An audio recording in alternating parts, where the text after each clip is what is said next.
Welcome viewer, I am Murugan S. This video tutorial describes how to turn off or disable history in Microsoft Edge. Type regedit in Windows search bar.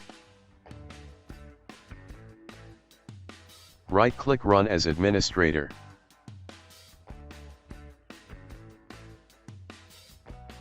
Click Yes to continue. Click and expand H-key local machine. Click and expand software.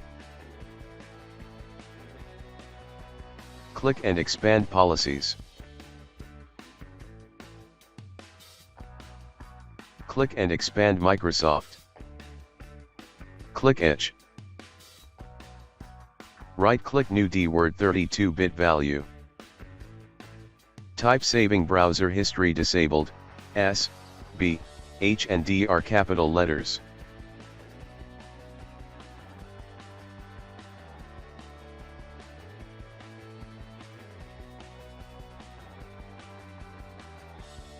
Change value data to 1, click OK. Close and exit Registry Editor.